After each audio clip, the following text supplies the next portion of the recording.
Here comes President Trump. Thank you very much, everybody.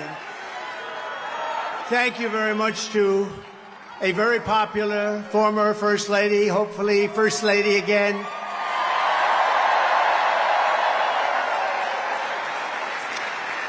And I just want to say a very big hello to a special place, New York, and to an incredible arena, Madison Square Garden. Incredible.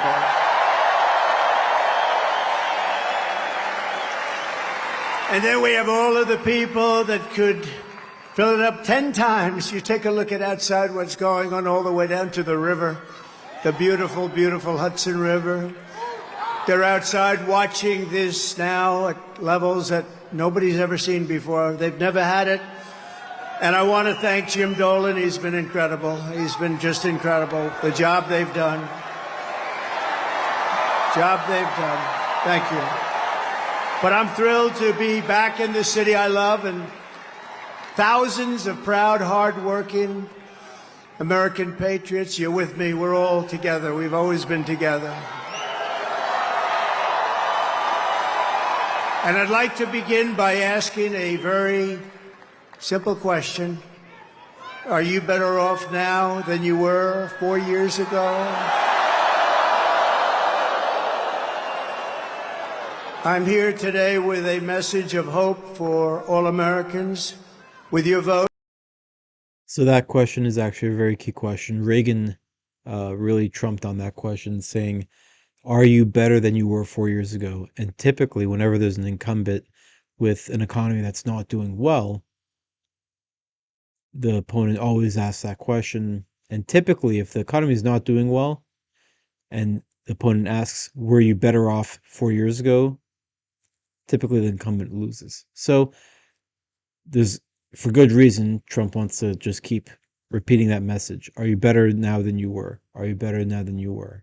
So, in this election, I will end inflation. I will stop the invasion of criminals coming into our country. And I will bring back the American dream. We need the American dream to come back home. Our country will be bigger, better, bolder, richer, safer, and stronger than ever before.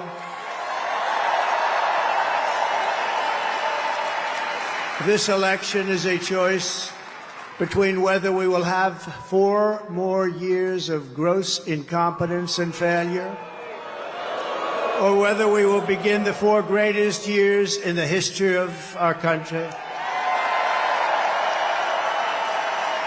We will achieve success that no one can imagine.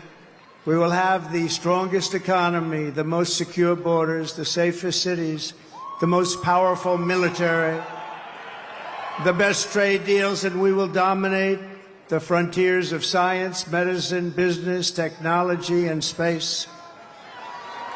And I'm asking you to be excited about the future of our country again. I'm asking you to dream big again. We're going to dream big again. We haven't been dreaming big at all. This will be America's new golden age. It's going to happen quickly, too, very quickly. Every problem facing us can be solved, but now the fate of our nation is in your hands. Next Tuesday, you have to stand up and you have to tell Kamala Harris that you've done a terrible job, that crooked Joe Biden has done a terrible job. You've destroyed our country. We're not going to take it anymore. Kamala, you're fired. Get out. Get out. You're fired.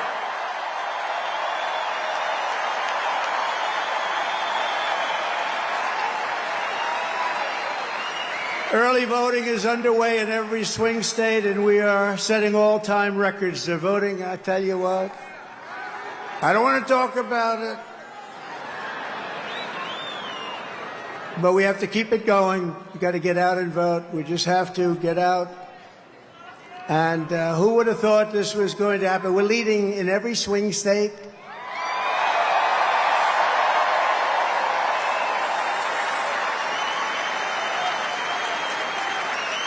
But it doesn't mean a thing. It only means how are we doing at the end. So look, we have 9 days from now, and we're going to defeat Kamala Harris, and we're going to win back the beautiful White House, and we're going to make America great again, and it's going to happen fast.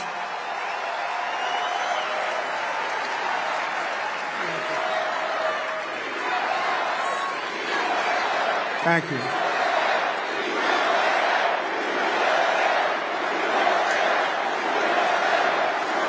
In less than 4 years, Kamala Harris has shattered our middle class. She cast the deciding votes that launched the worst inflation in the history of our country. She cost the typical American family over $3,000 in a short period, but over $30,000 over the last 3 years. She killed 50,000 manufacturing jobs this year alone.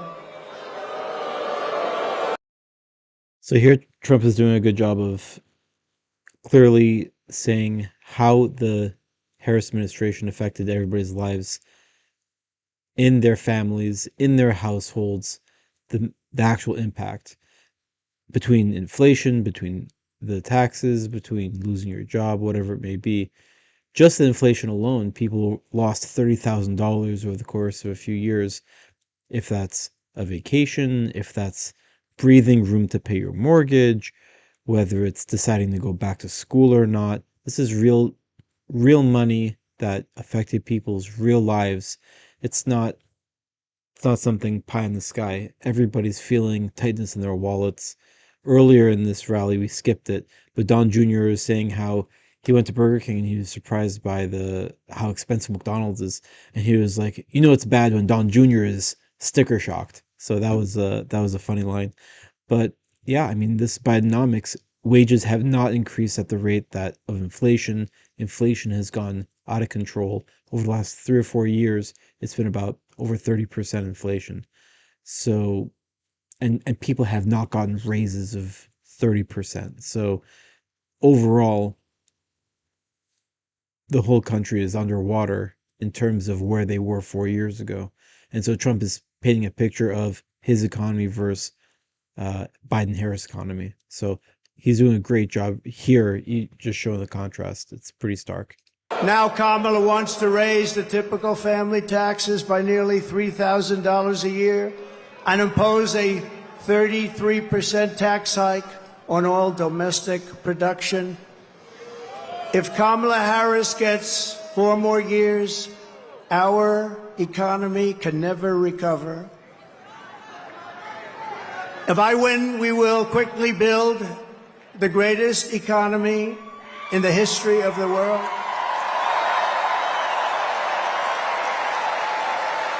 And probably the best thing about Trump is he has a track record to say, look what I did. I know I can do it. I've done it before.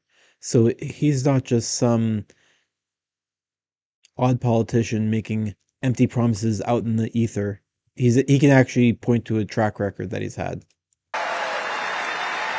Which is what we had in our last term.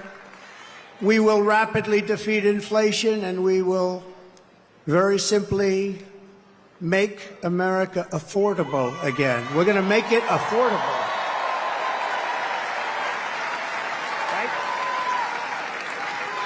I will massively cut taxes for workers and small businesses, and we will have no tax on tips, no tax on overtime, and no tax on Social Security benefits for our seniors.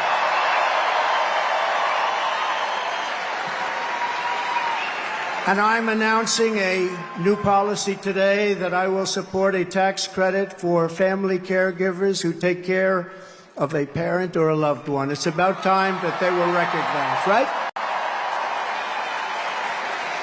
They add so much to our country and are never spoken of, ever, ever, ever, but they're going to be spoken of now. Thank you all very much.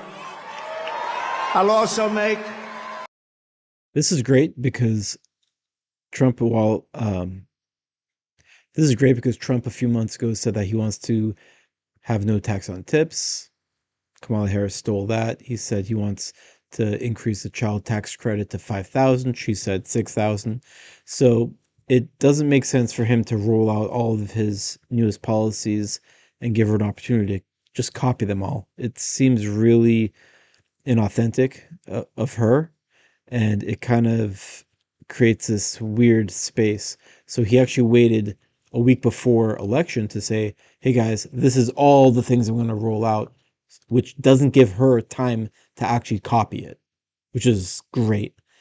You would think she would have some shame and not copy his policies right out of the gate, right out from under him. But he's showing, listen, you guys are having trouble. I get it. These family structures particularly have a hard time.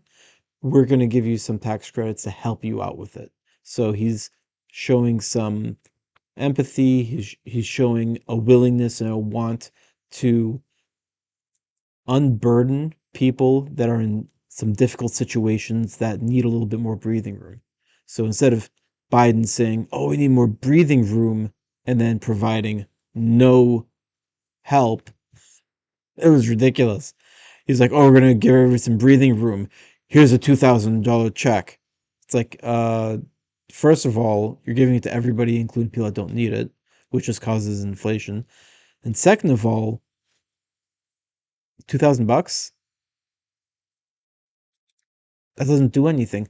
You made all of our grocery bills jacked up 30%. What's $2,000 gonna do? Pay like a month's worth of groceries? Doesn't do anything. How about you do lasting policy that makes a real impact, that's gonna save me money over a long period of time, not just stuffing some cash in my pocket to like a bribe. Why don't you have good policy that protects and helps the American people? Okay. Interest on car loans fully tax deductible, but only for cars made in America.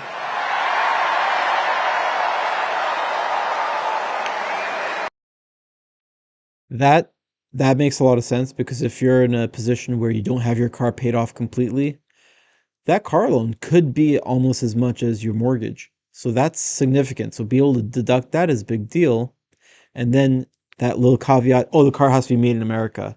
Well, that helps support the auto industry in the US. So everything he's doing is really helping out the US. Everything he's doing, everything he's saying is targeted to help somebody in the US at the end of the sentence. So he's doing awesome here. Have to be made in America. And we will achieve energy independence, and we will do something. We want it so badly. We're going to do something. You know what we're going to do? Front row Joes. You know, I got front row Joes here. I got the ladies from North Carolina, number 249. This is the 200, and you look so beautiful. We have a lot of people. They followed us, but we're going to do something. The ladies can tell you what we're going to do. We're going to drill a baby drill. And I will terminate the Green New Scam,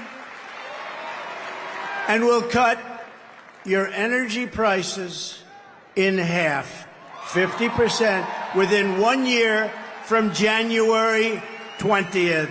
Is the fake news hearing that? Whoa! Look how much. What? I mean, that's great. Cutting everybody's energy bill in half just by drilling and making energy more abundant. Again, this isn't rocket science. He wants to make energy abundant, make America energy independent again. What that does is it drops the price at the pump, which makes all the truckers happy. All of your grocery bills are going to go down because the transportation cost went down. Your energy bill at home is getting cut in half, which puts more money in your pocket. When energy went up and now all of a sudden everybody's paying more for everything, guess what? That's a hidden tax. The government is taxing you And the worst part is there's no benefit. It's not like you're paying a tax and then it goes to pay starving children in Africa or something. No, this is just an increased cost with no benefit. So Trump is saying, hey, we're just going to let the oil companies do what they want, drill. They're going to make a ton of money on volume. Everybody's going to benefit from lower costs on everything. And everybody's going to get an extra 4 or 5 grand in their pocket a year just because inflation went away. Actually, I said 4 or 5 grand. It might be like 10 grand a year, honestly. I mean, I don't know about you. Personally, my grocery bill went from like 250 to $500 a week at a grocery store. So if that's $1,000 in extra spending at the grocery store, that's 12 grand a year just in groceries. Are you kidding me? So, I mean, this is a lot of money. A lot. There's so many different situations of people. Everybody's in a different situation in life. So calculating, oh, your specific inflation due to energy is XYZ number of dollars. You can't do it. But for a family of 4, let me tell you, it's significant. It's really significant. I wouldn't be surprised if I pay an extra 15 to 20 grand a year just because of energy prices. To bring back millions of jobs, we will give our companies the lowest taxes, the lowest energy costs, the lowest regulatory burdens, and free access to the best and biggest market on the planet. Remember this, if we keep going like this, we won't have the biggest and the best. We won't have a market, we won't have a country. But only for those who make their product here in the USA and hire American workers for the job. And if these companies don't make their products here, then they will pay a very stiff tariff when they send their products into the United States for the privilege of competing with our workers and our now protected companies. We're going to protect our companies. They're not leaving anymore. They're not leaving anymore. We're also going to pass the Trump Reciprocal Trade Act, meaning if China or any other country charges us 100 or 200% tax or tariff, we will then charge them a 100 or 200% tax or tariff. It's called an eye for an eye. And I will never apologize for defending America. I will protect our workers. I will protect our jobs. I will protect our borders. I will protect our great families, and I will protect the birthright of our children to live in the richest and most powerful nation on the face of the earth. I mean, he raises a good point. It doesn't make sense for Japan to have a 300% tariff on all incoming vehicles and to have no tariff against them. It makes perfect sense to say, all right, well, if our product is getting taxed going into Mexico, we should tax the products coming from Mexico. It makes perfect sense. And I don't know if it's a conspiracy theory, but people are saying that a lot of U.S. politicians are getting bribed by foreign nations to keep the tariffs artificially low so that when they flood our market, the foreign nations make a ton of money. They bribe the politicians keep the tariffs low, and the Americans are paying for foreign products when they could be buying the products locally. I mean, it makes a lot of sense to have the high tariffs and subsidize local programs instead of raising taxes on citizens. I mean, it makes perfect sense. I don't know why it's not getting more attention. As we rescue our economy, I will also restore our borders. There's never been anything like it. It's bigger than inflation. It's bigger than the economy. What they're doing to our country, they're allowing criminals from all over the world to enter our country.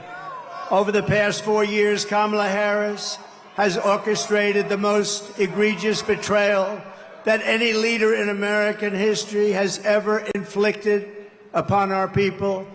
She has violated her oath, eradicated our sovereign border, and unleashed an army of migrant gangs who are waging a campaign of violence and terror against our citizens. There has never been anything like it anywhere in the world for any country. Kamala has imported Yeah, it's crazy when you hear stories about Venezuelan gangs in Colorado taking over apartment buildings. They've taken over, at this point, over 9 apartment buildings. And you hear about this, it's like, that sounds crazy. It takes you back to stories about how Rome fell.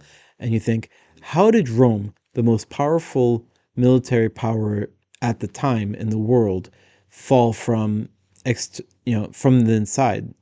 It, it doesn't make sense. And then you hear today's day and age,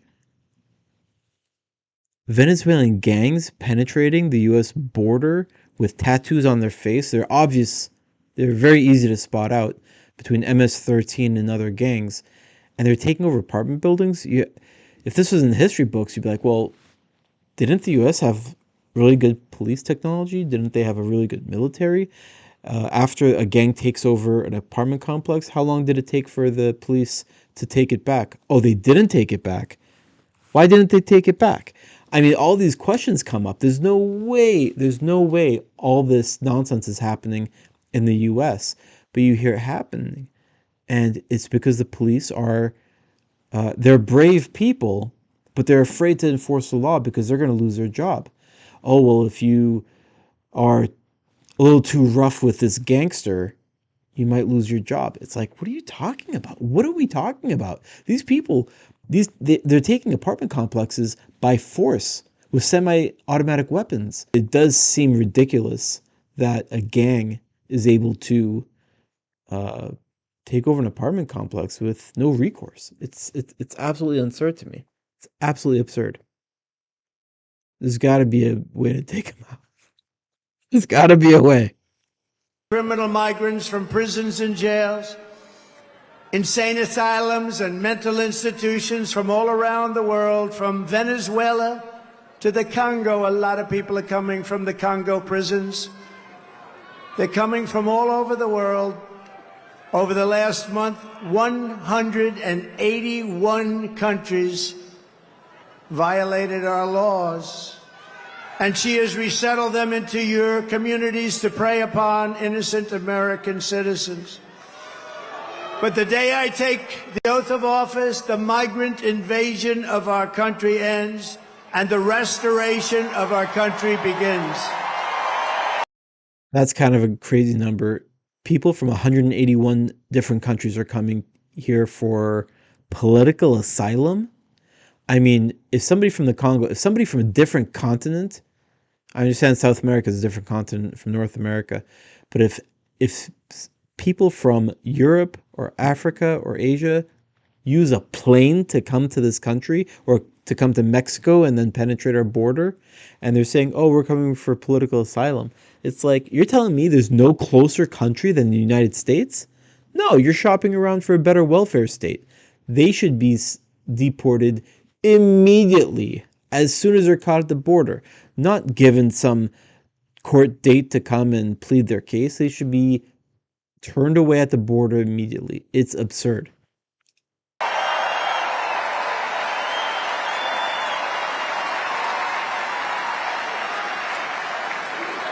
One of the deadliest and most vicious migrant gangs that Kamala has imported into our country is the savage Venezuelan prison gang. Nice group of people. They got together in prison, the worst prison in the world, they say. It's called Tren de Aragua. And that is taking over apartment complexes and unleashing a violent killing spree all over America, especially in Aurora, Colorado, where we have a governor who's petrified of them, and maybe he should be. But now they've even taken over Times Square. Take a look. Border's deadly consequences. Border crisis. Record high crossings are putting a strain on cities across America. It is a full-blown invasion. Armed Venezuelan gang members storming an apartment complex in Aurora, Colorado. When people talk about lack of crime, this is what they're talking about. San Antonio, Texas, just one of the latest cities to have apartment complexes taken over by members of the Venezuelan gang. Biden and Harris had created a program to bring them in under humanitarian parole. I am in favor of saying that we're not going to treat people who are undocumented across the border as criminals. More than 13,000 illegal immigrants convicted of murder have been released into the United States. My 20-year-old daughter, Kayla Hamilton, was murdered in her own room. Kayla's murderer was apprehended by Border Patrol crossing illegally into the U.S. Kayla's murderer had been improperly released into the United States. Abolish ICE. Yeah, we need to probably think about starting from scratch. More than a dozen people suspected of being Tren de Aragua gang members right here in San Antonio. The gang members had been terrorizing the apartment complex. New details in the murder of Laken Riley. The illegal immigrant suspect, who cops say committed the heinous murder, is a Venezuelan national. And was paroled and released into the country by the Biden administration. If they'd all been properly vetted, that probably wouldn't have happened. 2 men investigators say are in the country illegally from Venezuela are charged with capital murder in the death of Jocelyn Nungaray. Martinez and Angel wrapped his arms around Jocelyn's neck, took off her pants, and climbed on top of her. Later strangled Jocelyn to death, and then tied up her hands and feet. Court documents suggest a group of men arrested for beating and robbing a Dallas woman last month are members of a Venezuelan street gang. The men threatened to cut off her fingers if she did not cooperate. Manuel Hernandez was booked by Colleyville police just 2 days earlier and released the day before the robbery. A Peruvian gang leader who is wanted for 23 murders. He was arrested by Border Patrol near Roma, Texas, then released into America.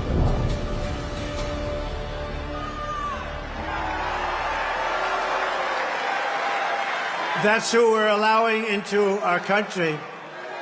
We're not going to have a country any longer. That's who we're allowing in.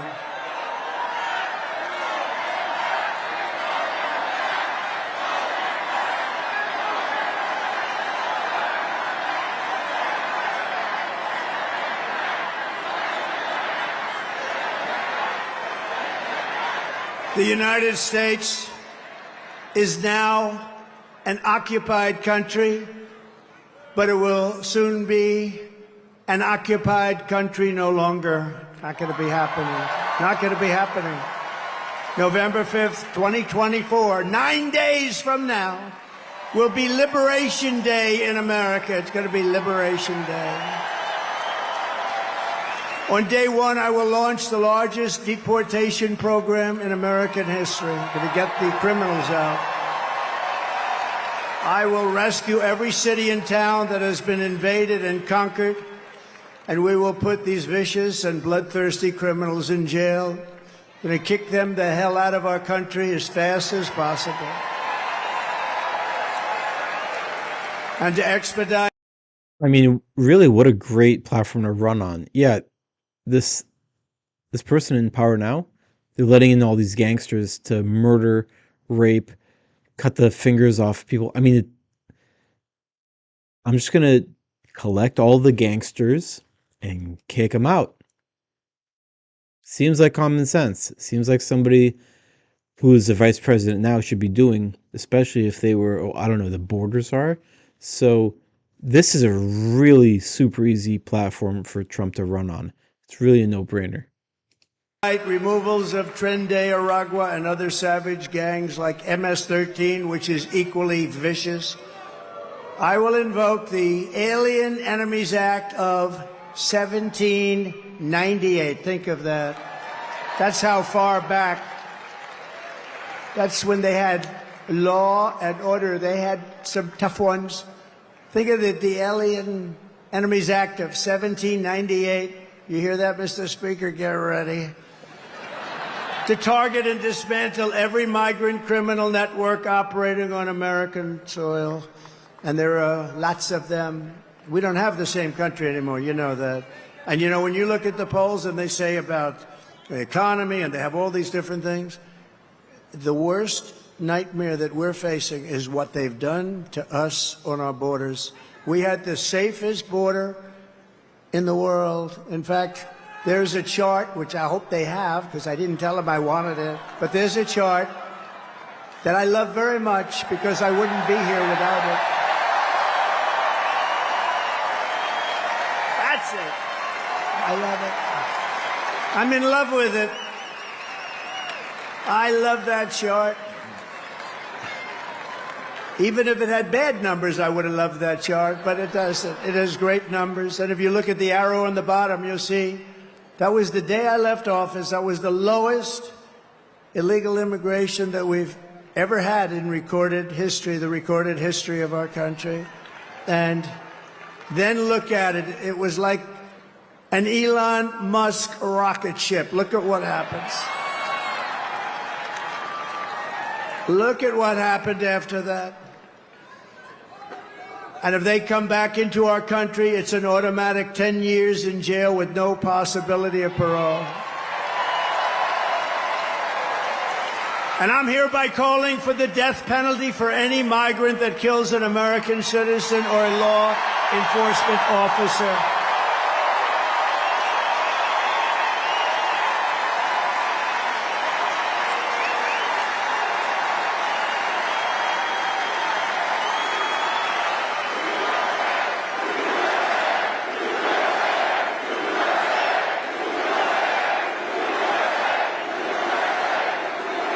Under Kamala, America is a sanctuary for criminals and for illegal aliens that are in our country illegally. I will immediately ban all sanctuary cities in the United States.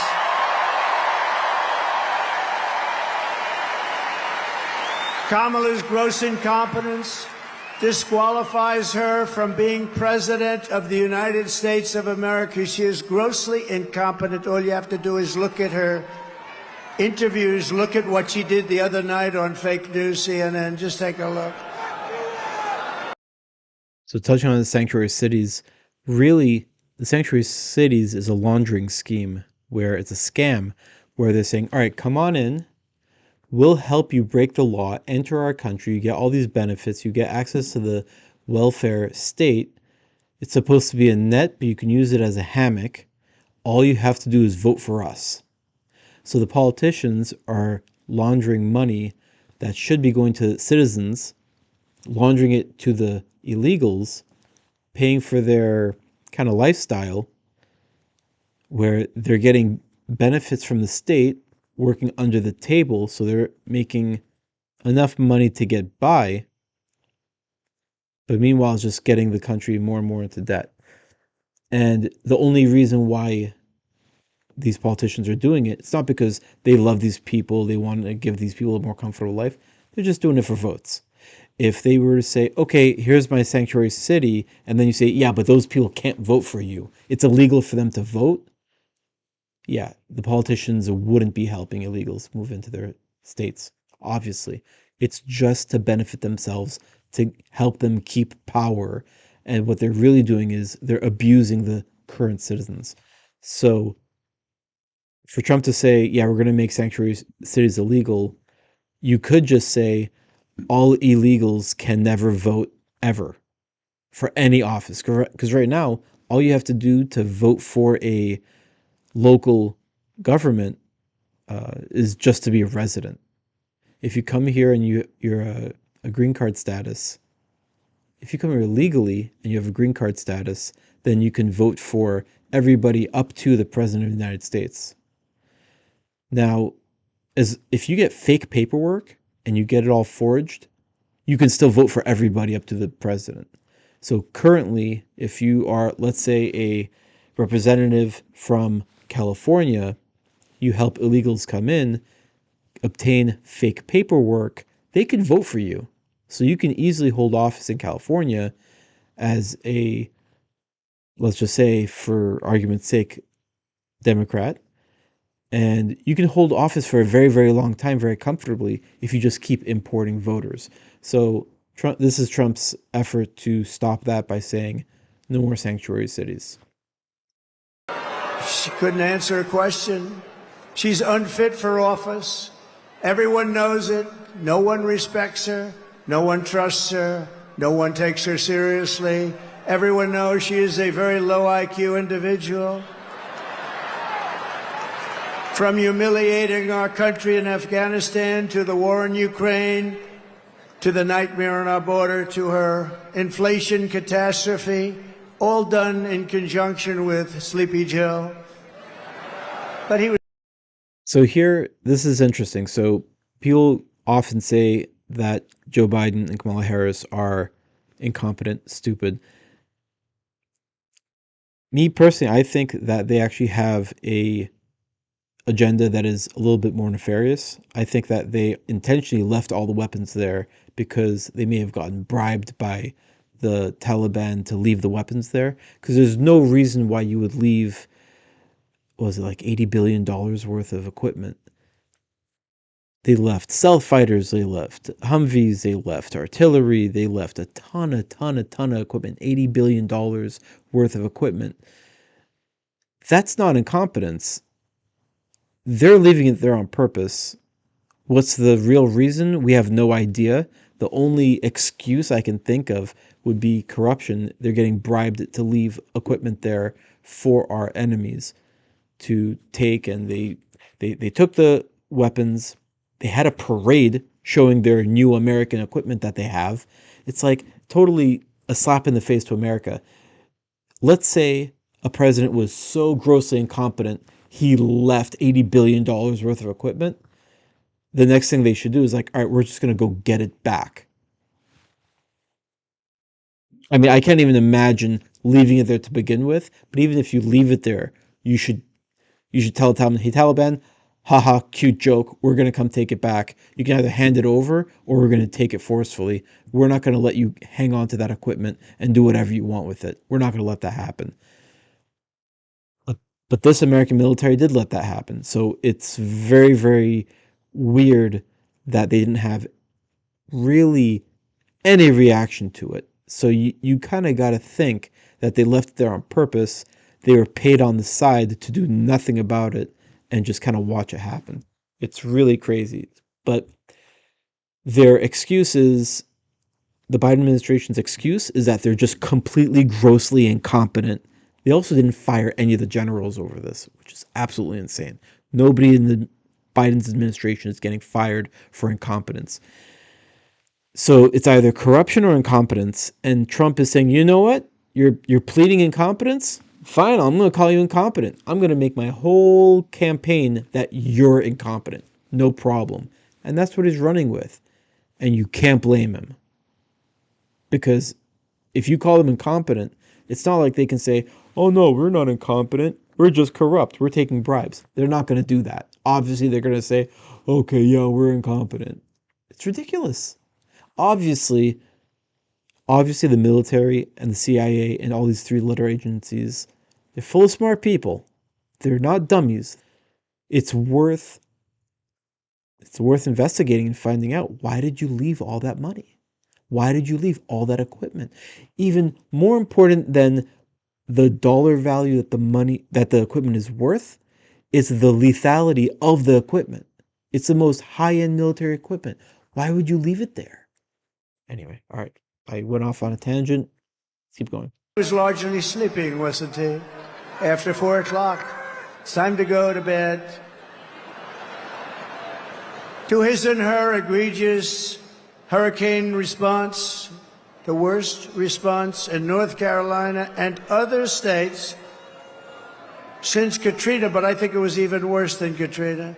They haven't even responded in North Carolina. They haven't even responded. There's nobody. They don't see any FEMA. You know why? They spent their money on bringing in illegal migrants. So they didn't have money for Georgia and North Carolina and Alabama and Tennessee and Florida and South Carolina. They didn't have any money for them. They spent all of their money on bringing in illegal immigrants and flying them in by beautiful jet planes. They flew in. We just found that about a year and a half ago. Remember, we said, what's going on? Those planes, a lot of planes going over there. What are they? They would fly them into the middle of our country, our beautiful, beautiful country. And you know what happened? You take a look at Springfield, Ohio. Think of this. Where 30,000 illegal migrants were put into a town of 50,000 people. No place can withstand that. Or take a look at Aurora in Colorado. Colorado is going to vote for us. You know why? Typically, they go a little bit the other way. Of course, with their voting system, I'm not so sure about that. But you know why? Because they tried to throw the leading candidate of both parties, meaning me. I was leading both parties, off the ballot. And the people of Colorado including Democrats, are very angry about it. They are a threat to democracy, to use their term. It's really crazy hearing somebody running for president, running a political campaign, openly saying, yeah, the other political party, they're flying in voters, they're actively changing the demographics of the voting blocks. They're changing the citizens. I mean, you have to be a citizen to vote, but they're flying in people to vote and then registering them to vote. They don't have citizenship, but they're going to vote. It's like, okay, so you're not happy with your citizens not going to vote for you. So instead of changing your policy to make the citizens happy, you're changing the demographics of the voters. It's such an evil, pessimistic way of looking at it. It's like they're saying, yeah, we're really terrible and we're not going to win and we're not even going to try to make the citizens happy. We're just going to change it. I mean, it sounds like rigging. It sounds like they're cheating. Now, if you say, oh, you're an election denier because you say they're rigging, it's like, no, they're manipulating the rules to win. It's not like they're doing a good job, therefore they're winning votes. They're importing voters. I don't know how many times I've said it. It sounds crazy every time I say it. It sounds like a conspiracy theory, but unfortunately, the only difference between a conspiracy theory and the truth is about a few months. That's typically how long a conspiracy theory expires and becomes truth these days. Isn't it nice to have somebody that's your president that doesn't need a teleprompter? We haven't been on teleprompter for a long time. I haven't been on this teleprompter. No, it is nice. You saw the other day where Kamala got a little stuck on the teleprompter, went a little bad. It stopped on her. You have to be, if you're a politician, you have to be able to handle that. Remember? You have to do the weave, he says. You got to do more than the weave. But it happens a lot as a politician. It happens. I mean, we have so many politicians here, great ones. Really great, because some are not so good, but great ones. And when Newt, or when the Speaker, or when Tommy Tuberville, who's here someplace, the great senator from Alabama, or when any one of our literally 75... By the way, should I introduce all of them by name? I should. Should I? No? Yes? I don't know. It's a lot. Speaker, should I? I don't know. Will they be angry? Yeah, they will. It's a lot of introducing, right? Let's keep going with this speech, right? But when you have when you're in this profession, I have a friend who wanted to come in. I said, do you like speaking? Well, I do, but I have a great fear of speaking. I said, don't be a politician. If you have a fear of speaking, don't be a politician. But one thing you have to know is that no matter how good your people are that operate this machinery, it's going to break. And you're going to be out there all by yourself a lot. And you got to be able to do so. 3 weeks ago, she was saying there was only 32 days left, right? And she's reading it like, there's 32 days, and it stopped. And she went, there's 32 days. 32, 32, and I was watching. I said, this isn't pretty. 32. She was gone, and then, damn it, it kicked back on. She was gone. We've had it. Happens a lot. And don't forget, you got all those people back there. Now, they don't talk about her. But if that ever happened, it happens all the time. I was campaigning in Ohio for a very, very... Bernie Moreno, he's doing a good job. I think he's maybe going to win in The problem he's got, his opponent, Brown, Sherrod Brown, he's taking... So a lot of people are going to take what he was just saying, that he was kind of making fun of her. The teleprompter stopped and she didn't know what to do. People were like, "Oh, he's attacking her personally, blah blah blah. He's mean." Again with like the mean tweets and all that stuff. He's not attacking her that she's not good as a speaker. He's attacking that she's low IQ, that she's just there as a machine created. She's an AI candidate. She has no thoughts of her own. All of her policies are flowed down to her.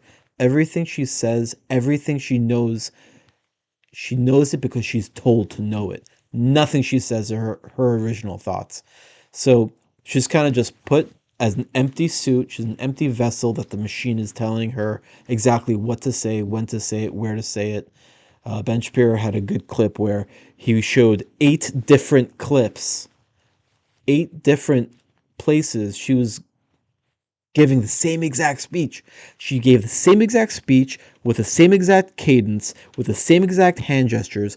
She was like a robot. It's like there's no value. There's no value in her going to speak because nothing she's saying is actually her to say. She's reading the teleprompter from a speechwriter that is being hired by the machine. So she's not a real candidate, as in she's a person running for office to actually do anything. She's just a cog in the machine. So he's pointing out that she is low IQ, nothing she says is her ideas, and she's just doing what she's told. And you don't want a president that just does what they're told. You want a president that has the brains to know what's right and wrong and how certain situations need to be handled.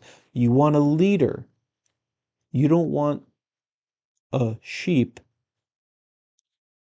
leading the free world. It's unbelievable that we have an empty suit of a person that is being pushed to be the face of a campaign. It's absolutely unreal. So what he's saying is not, oh, she's a bad speaker. He's just pointing out she's low IQ, and you don't want a president that's low IQ.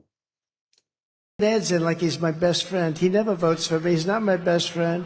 Ohio's been very friendly to Trump. We win it all the time by a landslide. But the opponent is taking ads. I got 4 of them.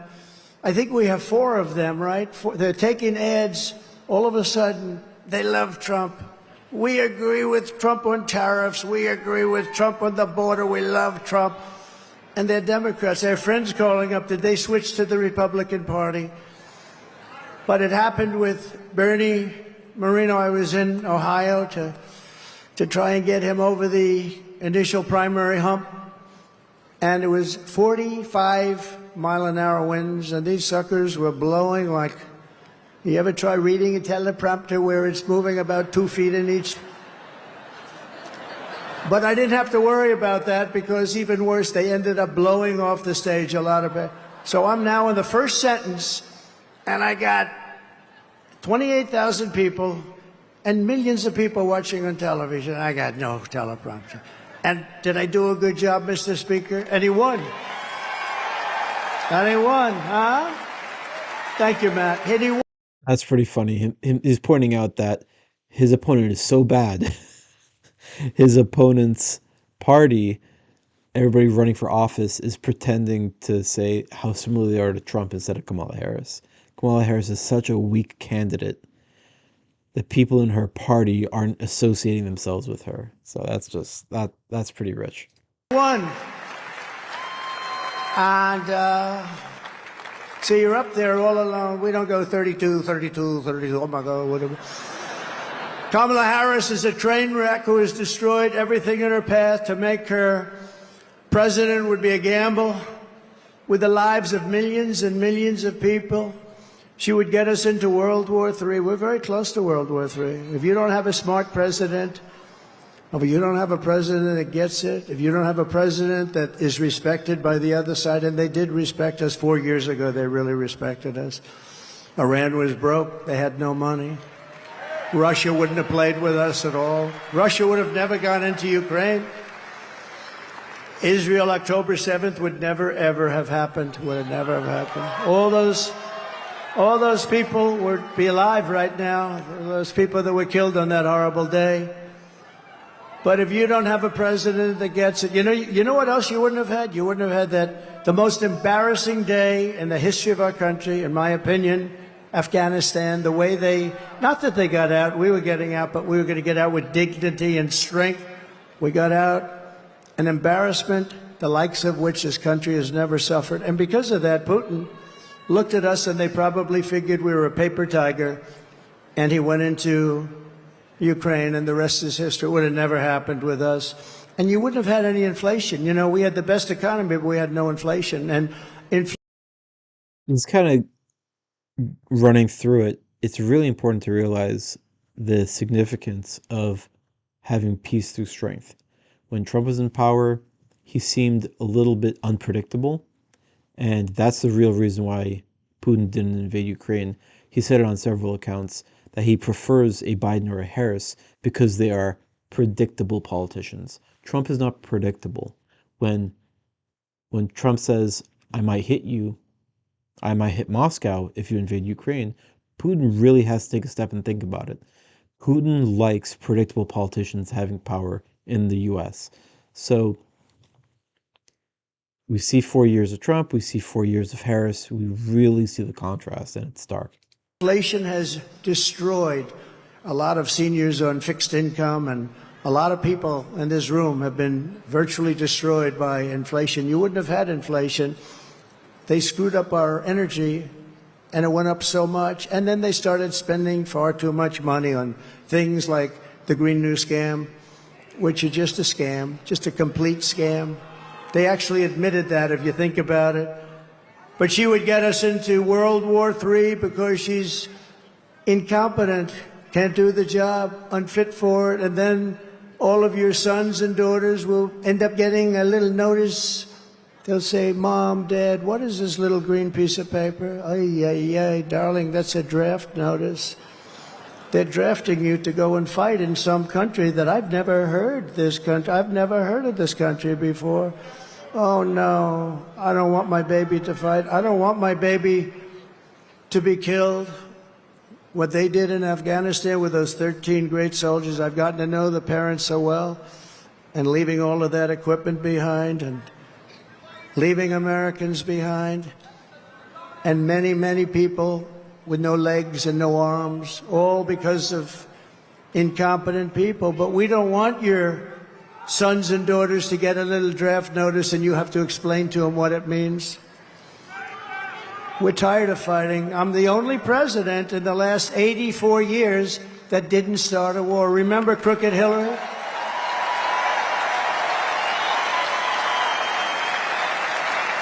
Remember Crooked Hillary Clinton? A lot of people don't realize Trump is the peace candidate. Crooked Hillary, oh, she was a beauty. During one of our many debates, she said, look at him, listen to him. He's going to start a war. Listen to his rhetoric. He's going to start a war. I said, no, no, no. My rhetoric is going to keep us out of wars. And that's what happened. 82 years. Other than I finished off ISIS, but that was already started. We had stupid generals like Milley and Mattis, weak, stupid people. But fear not, we have great generals, just not the ones that you see on television all the time. And we wiped them out very quickly. It was going to take 5 years. Mattis said it would take 5 years, and I'm not sure we could do it. It took us like 4 weeks. We have great generals. We have the greatest military in the world. Just a lot of people don't know that. And everybody knows it, but, you know, I saw the other day a report that they issued that if we end up in a war with China, we cannot win. We're not strong enough. So I said to myself, assuming that's true, how stupid are you to put out a report like that? How stupid. Why would you put out a report? Then they'll say, oh, Trump is not truthful. No, I'm smart. You don't put out reports like that. And it's not true. We would kick their ass. It's not true.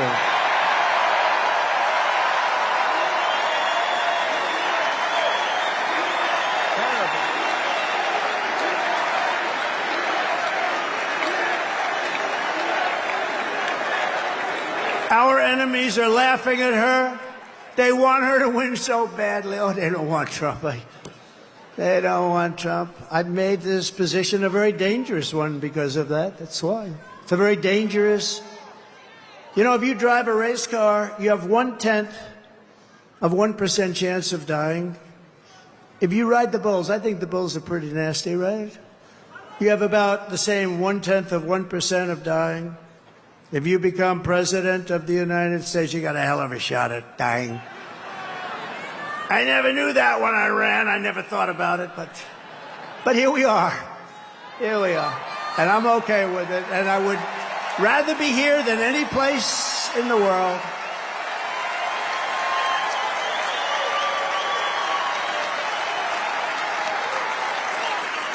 It's called a very dangerous profession. But if we win, our enemies won't be laughing anymore. They're not going to be laughing. And you know what? The truth is I got along with all of them. I got along with Putin. Ukraine was the apple of his eye, but I said, Vladimir, don't go in.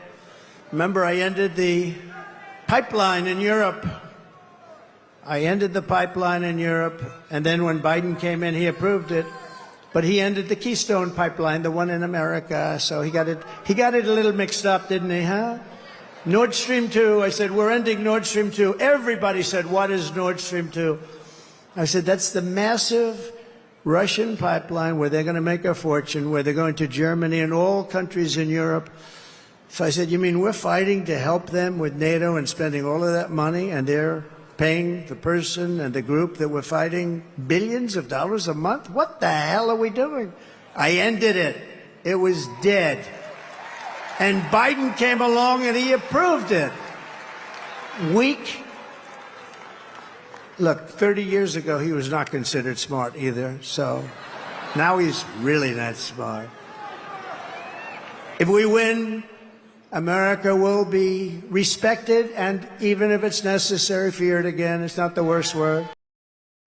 Again, he's blaming Biden on not being smart. He's not mentioning that the Biden family took in tens of millions of dollars from foreign countries, one of which being from Russia. So you can either point out that they're corrupt, or you can point out that they're stupid. Now, if you say that, oh, they're corrupt, they're taking bribes, even if it's true, it just sounds partisan. So he's hitting him with their excuse. Their excuse is, oh, we're just stupid. He's like, okay, you're stupid. Now what are you going to say? On issue after issue, Kamala broke it, but I will fix it. We're going to fix it. But we're just not running against Kamala. I think a lot of our politicians here tonight know this. She means nothing. She's purely a vessel. That's all she is. When you see her up there talking about the grass on my front lawn, I grew up in a middle-class neighborhood and I had grass on my front lawn. Yeah, but we're asking, what would you do to fix the country? And why didn't you do it? You had almost 4 years. Why didn't you do this stuff? Now she's, she's becoming more MAGA than those politicians I just told you about from the different states.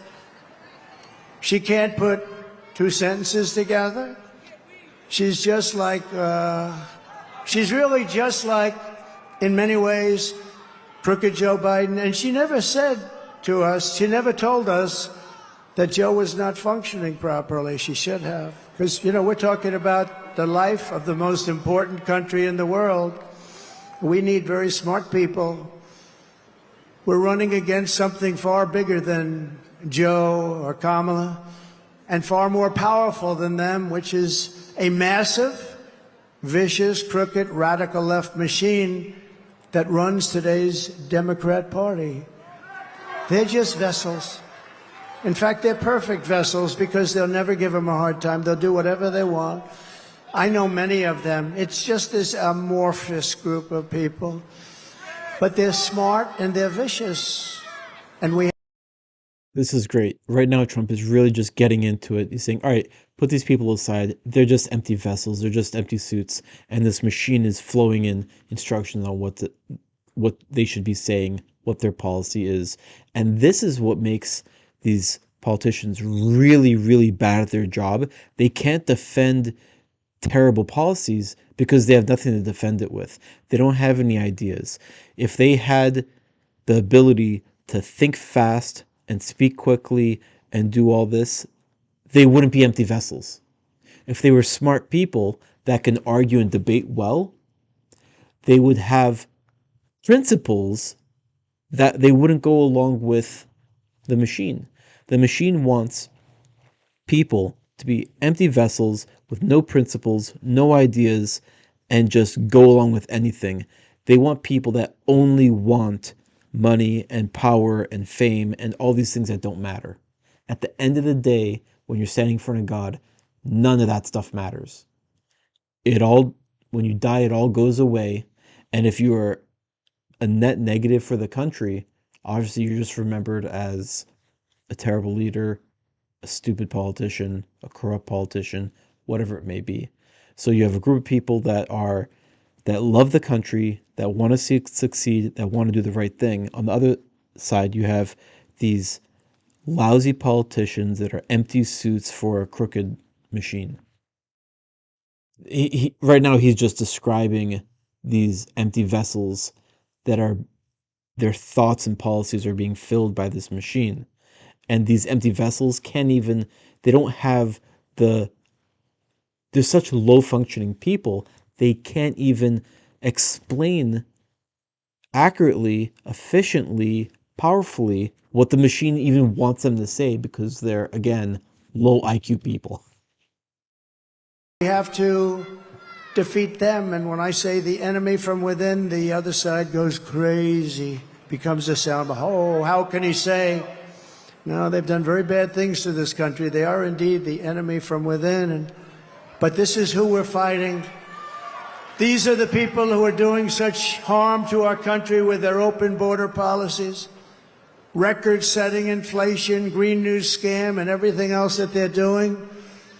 But we're not going to let it happen any longer. We're going to have the biggest victory in the history of our country on November 5th. It's going to be the biggest victory in history. We're going to make America great again, everybody.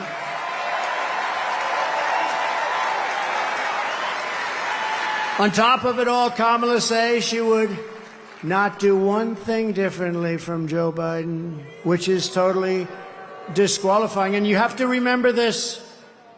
All of the mistakes he made, and you know what maybe is the worst, but they're all so bad. Think of this. 325,000 children are missing, dead, sex slaves or slaves. They came through the open border and they're gone. Their parents will most likely never see them again, almost any of them. Think of the number. 325,000 children are missing or dead. Take a look at this, please. Would you have done something differently than President Biden during the past 4 years?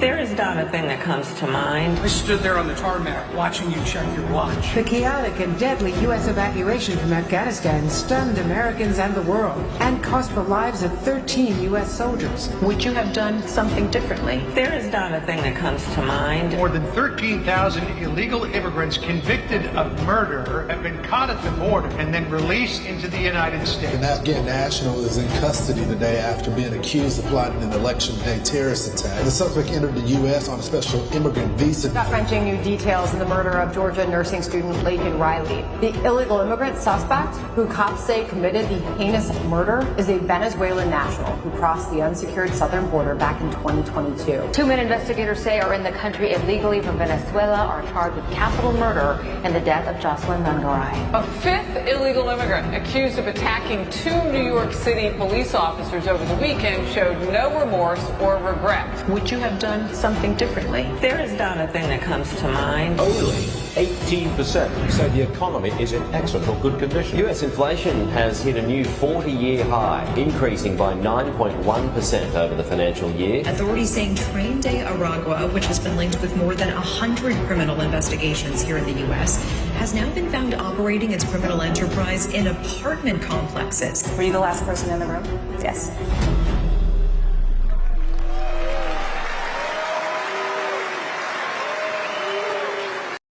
So before playing that montage, she touched on over 300,000 children being sex trafficked into the country.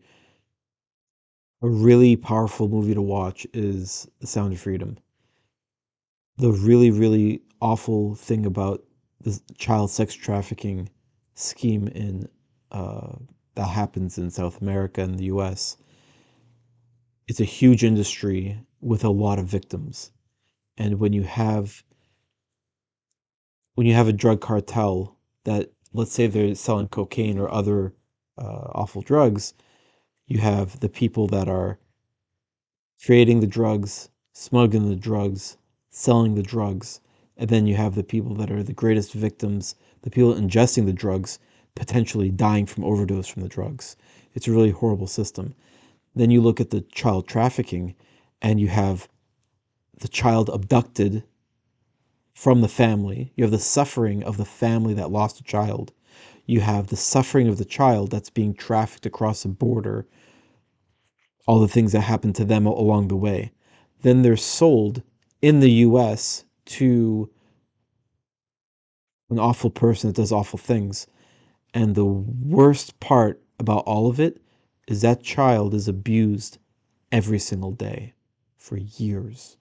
It's not like a drug that gets taken once, consumed, and then the consumer goes back to the drug dealer. That child, that same child, gets abused over and over. It's a really tragic situation. And the fact that there's 300,000 children, there's over 300,000 children, that's a devastating number. That is a devastating number. And the fact that the authorities aren't tracking down the people taking responsibility of those kids and confirming, double checking, making sure that they are legitimately family members, that needs to happen. And right now it's not happening.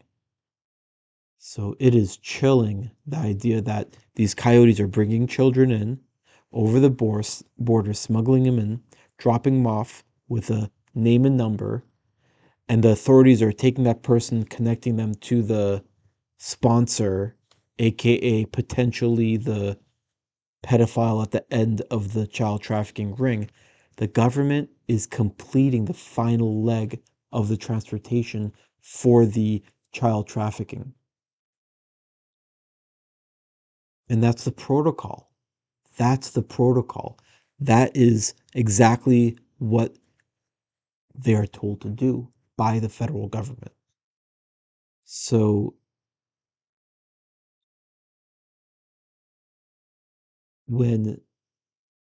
if President Trump gets to power, one of the things that he should really send a task force to do is to identify the kids that were trafficked, find them, and confirm they're in safe houses. Because if they're being abused and sex trafficked within the interior of the country, that's a huge problem. That's a huge problem that should weigh heavy on the minds of a lot of Americans. It's really, really I'd say that's one of the worst crimes happening in the US. It's really devastating. So if you want to end this disaster, you got to get out and vote. Just go out and vote. You got to get out. We have to put it away. I mean, that's something that should happen regardless of whoever gets elected. If it's Trump or Kamala Harris, I'm sure he will. He brings it up often enough that it's clear that it's top of mind for him and it's a priority. The fact that Kamala Harris hasn't already done it, it says a lot about where her priorities are. It's not even anything she talks about. All she's excited about is importing new voters. She doesn't care about the children being trafficked. It's really awful. Close. We're so close. You know, usually the Republicans are losing in the first week in the early voting. And we did something that has not been done. I don't think, Speaker, it's been done yet, but it's been done for us. We're leading every one of the swing states, all 7 of them. So We usually get them from behind because Republicans like to vote on a thing called Election Day. You know, in the old days, we had election days. Today, we have election periods. They go on forever. And last time they went beyond and start early, start late, do whatever the hell you want. You know, we got more votes in 2020 than any sitting president in history by millions. Okay. And we did great, obviously, in 2016 we won, but we did much better in 2020.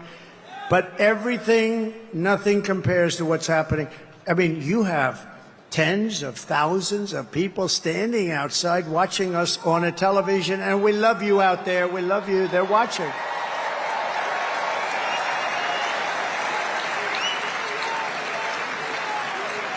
But both of those great races, both of them don't compare to what's happening now. In Florida, we took a massive lead.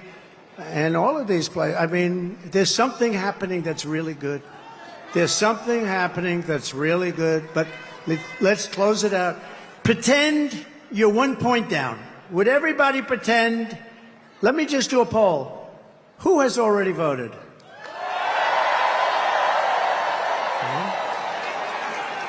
Who is going to vote? That's what I like. That would be better than the other way if you've already voted. So I'd say 16, 17, maybe 20%, and we're leading. And most of you haven't voted, but you promise you're going to vote? Everybody promise? Promise, promise, promise? There's a lot of people in here. Well, the beauty is that, you know, a Republican likes to vote late, and they like to vote and make sure their vote's in the box, right? They want to vote. They just feel better about it. And so we had a lot of people voting, but really that's the same. I do it in every event. I say, who's voted for the last 3 events? Last night I was at Penn State, a great place. I actually met, this is an amazing, the national championship wrestling team. Penn State won the national championship, but listen to this. 11 out of the last 13 years, even Jim Jordan would be impressed by that. You know, Jim Jordan is a great guy. He's a great wrestler, all-American wrestler, Jim. You can see it by the way he acts. He's not afraid of anything, right? And I looked at those guys, and they're rough as hell. I said, you may be the only people that can take Trendy Aragua in a fight. And it won't even be that easy for them. They're tough people. But it was great to meet that team, and those great champions, amazing, really great champions. And we were packed at Penn State. We were packed. No matter where we go, we're packed. No matter where we go, because there's something happening. And the something happening is they want to take back their country. People want to take back their country. You love the country. I love the country. We want to take it back. I could be right now on the most beautiful beach in the world. I could be at Turnberry in Scotland. I own it. I could be anywhere. I got that greatest. I don't have to be here, but I would much rather be at Madison Square Garden with you.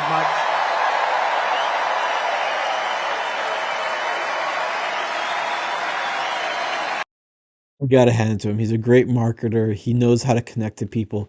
This is somebody who he's extremely wealthy. He has beautiful properties. He can be anywhere in the world, and he doesn't let the wealth keep him from being able to connect with people that don't have that wealth. I've seen people that are a quarter of his wealth and they can't relate or connect with anybody because they have their nose way up in the air. Somehow he's able to connect, and it's just that it's weird. He's so down to earth. It's crazy to look at a billionaire and say, yeah, he actually is down to earth. It's weird. I mean, it's refreshing. It's great. And you really feel that he cares about you. He really actually wants to fix problems of inflation and things that actually affect every single person. So it's great. So we're thrilled to be joined today by an incredible group of patriots who are going to help us save our country, including our next Vice President, J.D. Vance.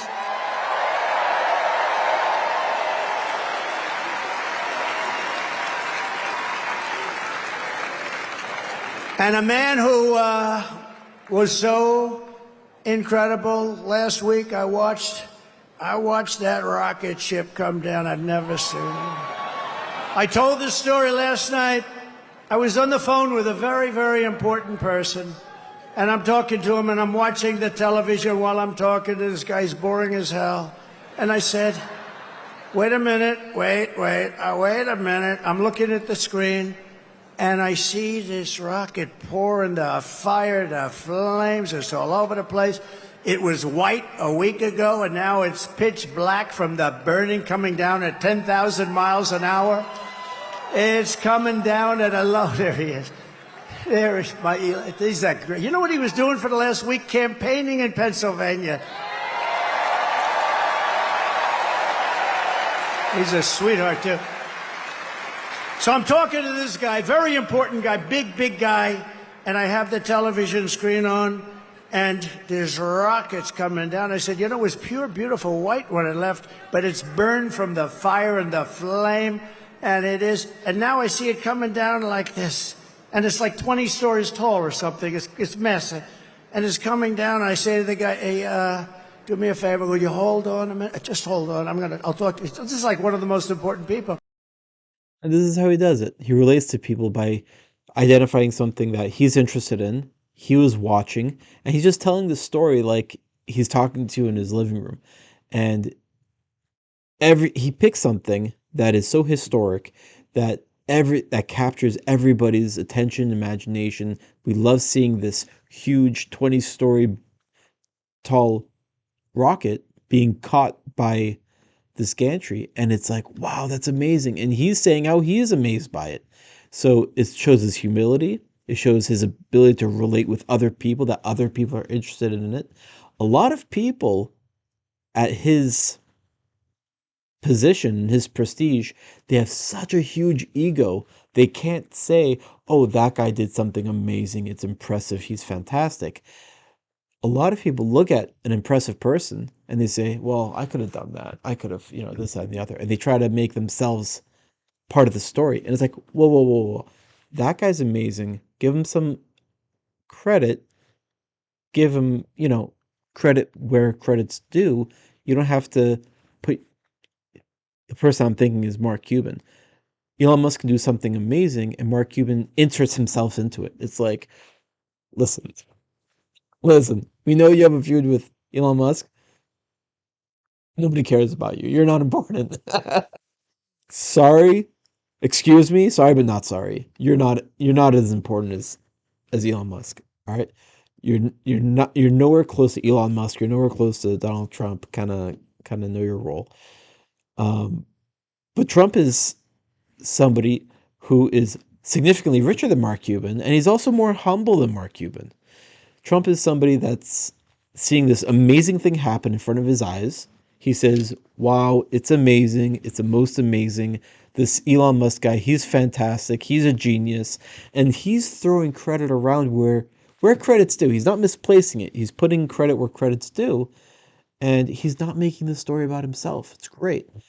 And so, he's even saying how just seeing this amazing event, it's more important than this other supposedly super important big shot guy. He's taking a moment to appreciate something, a historical event in time. Everybody was tuning into and watching. And everybody can appreciate it. That's how he's relating to people. He's relating to people because everybody that I know that watched that Starship getting caught, everybody was super excited. Everybody was very impressed. And he's relating to them, reaching out and touching them, saying, I'm like you. I recognize the greatness that Elon Musk is doing. And that's an emotion. That's a sentiment we're all sharing. Good way to relate to people. I'm watching, so just hold on. I put the phone down. By the way, I never picked it up again. You know what these people are going to say? He's cognitively impaired. He's cognitively impaired. Oh, you don't think so? They're the worst. And he uses the same story to to be humble, to relate to people, and then to take a shot at the mainstream media because he knows what they're gonna say. He's done this so long. He's been in the ring so long with them. He knows what they're gonna say. It's fantastic. They had the worst. So I put it down, and I'm watching this rocket, and I see the engines. I said, "Oh, it's gonna crash!" No, because it was looking right next to gantry. I guess they call it the gantry, whatever the hell they call it, the launching pad. And it's coming down at a bad angle, Elon. I wasn't happy. And I was a little worried. You might have been worried too. I said, oh no, it's not going to be good. And then all of a sudden I saw the flame on the bottom left, and it was ripping. The flame was pouring out of that sucker, and it straightened it out like this. And it came down and it landed, and then its two of these big, beautiful arms grabbed it and they held it tight. And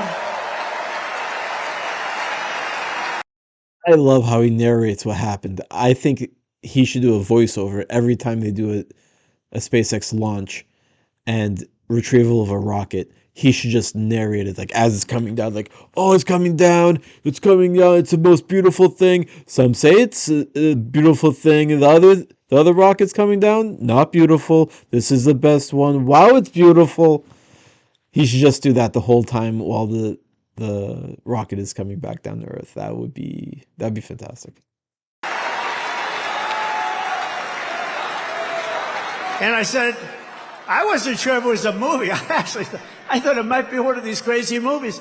And I said, I got to call Elon. And I call him. I said, Elon, was that you? This is like about 4 minutes after. Was that you? Yep, that was me. I say, Elon, you're a genius. You are a genius. You are. He is special. He is special. And you know what he wants more than anything else? For our country to be really well run, solidly run, to be run democratically, all the things that everybody in this room wants. And I mean, honestly, he left that pad and he went to Pennsylvania to campaign. Can you believe it? And I asked him a couple of questions. I said, Elon, let me ask you a question. Can Russia do that? No. Can China do that? No. Can anybody do that other than you? Nobody else can do it. Nobody else can do it. Pretty good. And he said, and they won't be able to for 10 years, you said, right? They won't be able to for 10 years. No, he's amazing. And he's a great guy, too. He really is. Got to remember him. A great dynamic between these two guys is they are both, in their own right, very successful, very intelligent, very accomplished, and they're complementing each other. They're fantastic.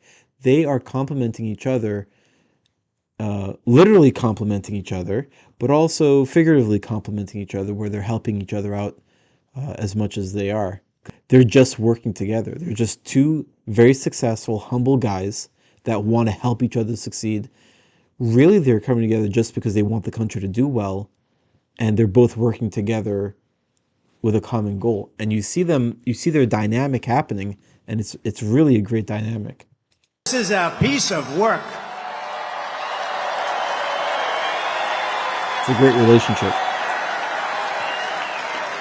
You know, we had a black hat, right? You saw him with a black hat at Butler. He was there, and it was beautiful. We had 101,000 people celebrating a great firefighter, a great guy, Corey. And Elon got up, and I didn't even know we made a black hat. I've never seen anybody wear it. I see the red hats all over the place, the white hats. I see all different, but I never saw black. But he liked the black. You know, he's a little different. It's a black hat with black letters, okay? It's called Understated. And I said, you like that hat? He said, I love that hat. I call it Dark MAGA. But you know that after that evening, that became our #1 best-selling hat for that week. All I have to do is put something on them now. You're great. And thank you very much. Thank you very much. It's great. Thank you. And we also have somebody that is great. And look, we're not going to let him go too crazy, Elon, with the oil and gas stuff. And, you know, because Robert F. Kennedy cares more about human beings and health and the environment than anybody. And he's going to be absolute. Having him is such a great honor. I've been friends of his for a long time. And I'm going to let him go wild on health. I'm going to let him go wild on the food. I'm going to let him go wild on medicines. The only thing I don't think I'm going to let him even get near is the liquid gold that we have under our feet. I don't know, Elon, he might not like liquid gold. It's oil and gas, sometimes referred to as oil and gas. JD, I think we're going to have to keep him away from the oil and gas. What do you think, Howard? Yes? But where is Robert? He's around. He gave a beautiful speech. He's a great guy. He truly cares. I mean, he truly cares about this, and it's an honor. And we're also pleased to be joined by my beautiful wife. She's got the #1 best-selling book in the whole universe, New York Times. But here are the facts. Kamala Harris is a radical left Marxist, rated even worse than crazy Bernie Sanders or Pocahontas. She destroyed our economy. She was an original creator of Defund the Police. Can you believe it? She was one of the originals for Defund the Police. And anybody who wants to defund our great police for even 1 week is not worthy of being president of the United States, because that's where her thinking is. Kamala vowed to abolish ICE. You know, those tough people you've been looking up at the screen? They're the ones that get them out of our country. I know a lot of people right in these rows. They're very tough. They don't want any part of it. They got to go in there, fist a-blazing, to move them. You know, we had a case in Long Island where MS-13, one of the other really bad gangs, killed 2 young girls, 16 years old, walking to school. They didn't shoot them. They knifed them and they cut them into little pieces because it was so painful. Perfect, young, beautiful girls were cut up into little pieces by knives. MS-13, they're animals. And you know who took care of it for us? ICE. ICE, they had no problem. Kamala wants to defund ICE. We're not defunding ICE, right? We're not defunding ICE. We're not even going to think about it. She's never going to get the chance. There's no way she becomes president. There's no way. Radical left lunatic who she destroyed San Francisco. She destroyed, along with Gavin Newsom, the governor, who's the worst, one of the worst governors in the country. They destroyed California. And she's not going to get a chance to destroy our country any further. We're going to get it back fast. She wants to ban fracking. And as California Attorney General, she redefined child sex trafficking, assault with a deadly weapon, and rape of an unconscious person as a totally nonviolent crime. She pledged to confiscate your guns. Is there anybody in the room that would like to give up their gun to come? I had a feeling you might say that.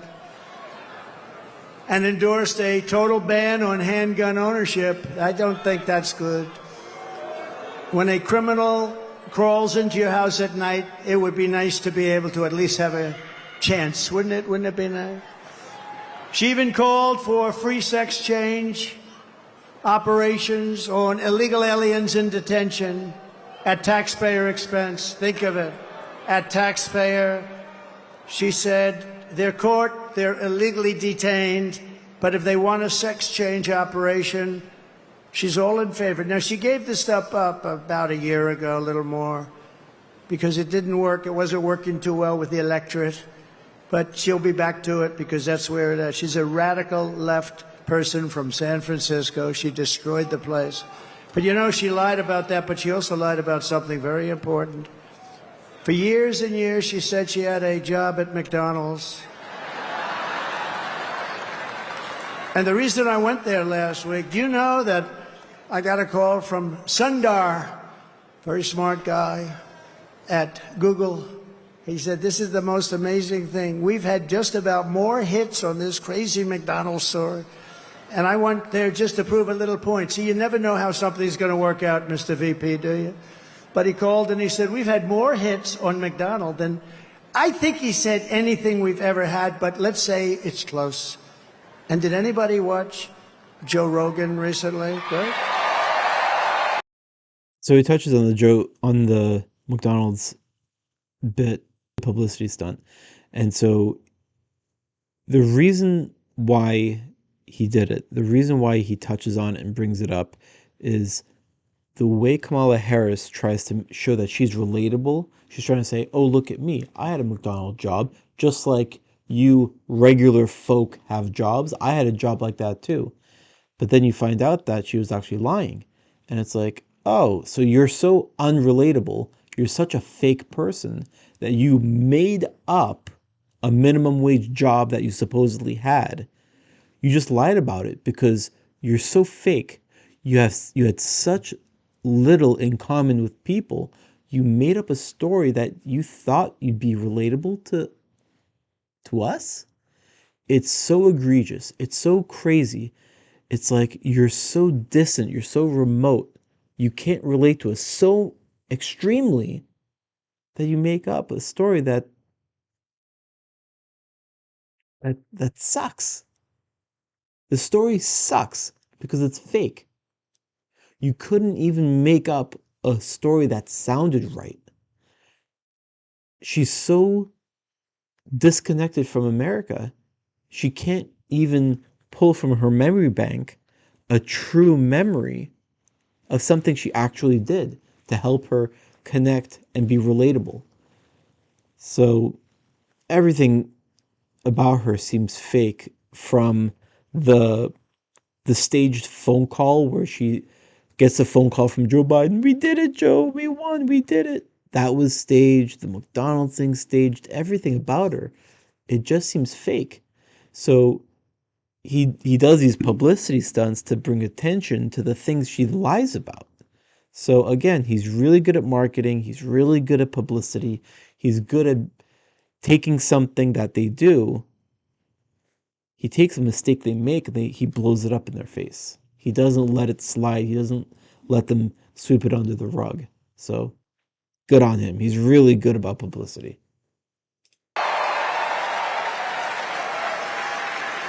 So she lied about McDonald's. She lied about everything. She's got ads on saying Donald Trump is this, he's going to do this, he's going to do... It's the exact opposite what my policies are.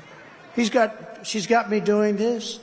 He doesn't want to frack. No, I'm all for fracking, and I have been for... One thing I have been, even the enemy, because they are the enemy, what they've said, even that enemy too, and they're really the enemy. They're the enemy of the people, the press. They said one thing about me that I consider a great compliment. They said, this guy is the most consistent person we've ever seen. Because I've been against cars and car factories being taken out of Detroit and being taken out of our manufacturing of automobiles, being taken out of our system, out of our country for years. I've been against all of the things that are happening and have happened. We stopped it, and now it's happening again. When you hear 50,000 manufacturing jobs lost in just a short period of time. But I've been the most consistent because we're going to bring our manufacturing back to the United States. It's all coming back, so get ready. Get ready. You're going to have your choice of great jobs. And on top of all this, Kamala tried to turn our military woke. So tonight, whether you are a Republican, Democrat, or independent, conservative, or liberal, I'm inviting you to join the greatest political movement in the history of our country. It's really it is. Do you know it's the greatest movement in the history of our country? I tell the story years ago. There's a guy, is a great guy, older guy now, very old, but he was great, conservative guy, Pat Buchanan, right? We know Pat Buchanan. He came in second in the New Hampshire primary. And for 45 years, he made an unbelievable career of it. He was a hot item. He was on every show. He came in second in one primary. We came in first in 50 primaries. We then had a great election that we won. We then had another great election that we did a hell of a lot better in, and bad things happened. We're not going to let that happen. COVID. They used COVID to cheat. But we then had an election But now we have the election of all. This will be, in my opinion, I have to say if, because, you know, there's always risks, I guess. But if we pull this off, this will be the biggest political event in the history of our country. Right?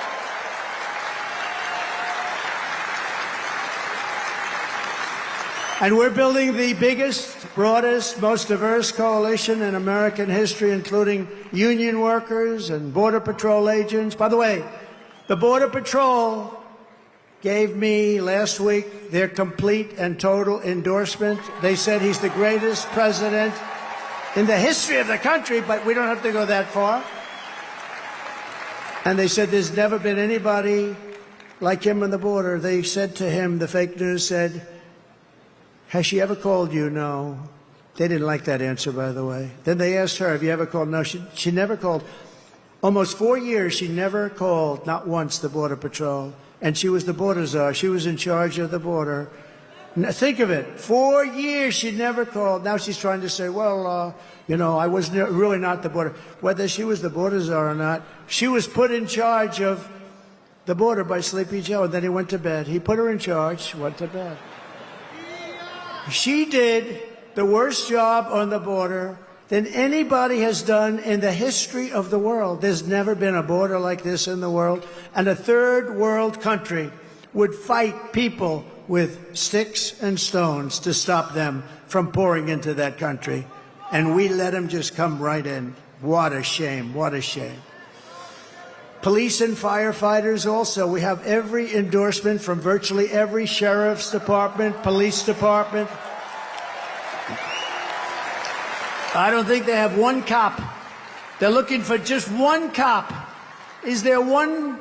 Well, it's not going to be in New York's finest. By the way, how good are the police outside? New York's finest. And you know what? I want to thank Mayor Adams, because Mayor Adams has been treated pretty badly. You know, when he said that this whole thing with the migrants coming into New York, this is just not sustainable. You know, we can't do it. We're trying to run a city. We got 100,000 migrants coming. We can't do it. It just can't do it. It's not feasible. It's not good. He said it very nicely. I said, well, he's going to be indicted by these lunatics for saying that. A year later, he got indicted. I think they upgraded his seat in an airplane. That's a very serious charge. They've upgraded my seat a lot, too. I used to fly commercial. I don't fly it so much anymore. But again, he's just pointing out how the lawfare of the left is just so obvious. It's so clear, and they do it right out in the open. They say, if you say anything against us that we don't like, we're going to remove you from office. We're going to take you out. And as soon as he started getting checked back into place, he was like, all right, it's not a big deal. And he started towing the party line. And it's wild. It's wild how they'll just make up accusations. They'll ruin your reputation, even if you didn't do it at all. They will just make stuff up. They'll take something that you did and blow it way out of proportion. Like he was flying on Turkish Airlines and he got upgraded a seat. It's like, okay, well, what favor was bought with a seat upgrade? Let me tell you, if you're flying from New York to Turkey, it's maybe, I don't know, an 8 or 10 hour flight. It's nice to get a seat upgrade, but you're not doing any major corrupt business dealings with just a seat upgrade. There's a lot more than that. So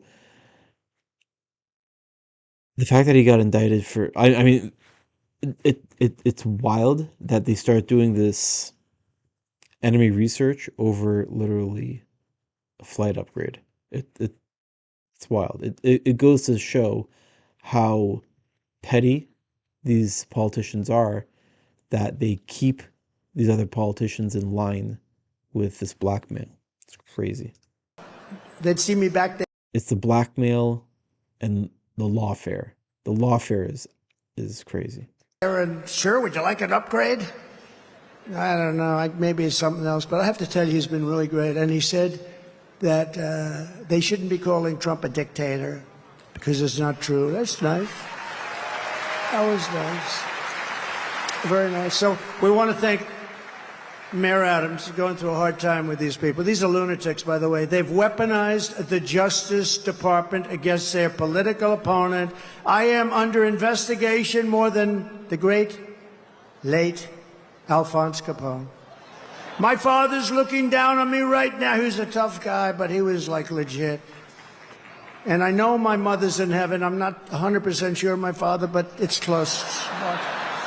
But he's looking down at me right now.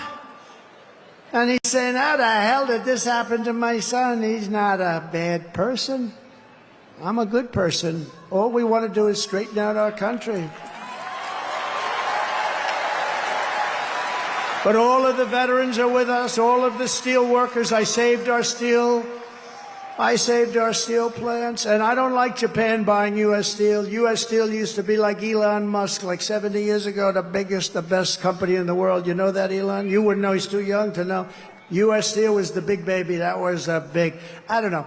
There's something nice about U.S. Steel being the biggest as opposed to Google. You know, it's like a different kind of a company. But we sort of need steel in this country. Like, we're not going to go to war with me as your president, but if we, on the long shot that we do, we don't want to say we need steel. Can we get it from China, or can we get it from someplace else? It's always a possibility. But I will tell you, you're not going to have a war with me, and you're not going to have a third world war with me. That I can tell you. But we need steel. And I would not approve U.S. Steel being bought by Japan. I wouldn't do it. Just out of psychologically not good. We'll help them out, but I don't like it. We're seeing historic levels of support among our black population, Hispanic population, and our Asian population. Jews, Muslims, by the way. Did anybody see yesterday? Did anybody see what took place? I was with the Muslims yesterday in Michigan. And when the polls first came out, they had 100%, I had 0. And yesterday, I watched this anchor on CNN almost choke. She said, something's happening in Michigan, big population, couple of 100,000, a lot of votes. Something's happening, the poll just came out. Trump is at 59, Kamala is at 8 with the Muslim population. They never saw anything like that, Eli.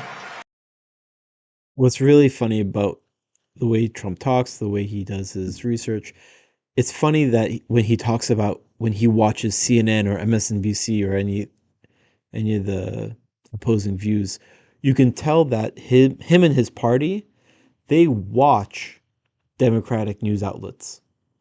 When you listen to Democrats speak, you can tell they don't watch Republican news outlets, because every time they're propagating a hoax, the Republican news outlets are obviously debunking the hoaxes. So there'll be a hoax, like the bloodbath hoax, for example. That bloodbath hoax got fact-checked real time, but later that weekend, the hoax was blown up. Fox News and all the Republican news outlets were covering it. Fox, Daily Wire, etc. The left news outlets were acting like it never got debunked. Even Kamala Harris was referenced it during the debate. Obviously, it was debunked by then, but she was keep running with it. So it is good to see how aware the Republicans are that they're watching the left's mainstream media, but the left mainstream media is not watching what the right is doing. So that I felt was noteworthy. And these are people, by the way, they're great. They just want peace. They want to have peace. And it's great. So Jews and Muslims and Catholics and evangelicals and Mormons, and they're all joining our cause in large numbers, larger than anyone has ever seen in this country before, larger than they've ever seen in any country. And the Republican Party has really become the party of inclusion, and that's something very nice about that. And we're a big, powerful party, and they're losing it. They're really losing it. Together we will lift America to glory beyond your wildest dreams. It's going to happen fast, too. So in conclusion, with your vote this November, we are going to fire Kamala, and we are going to save America.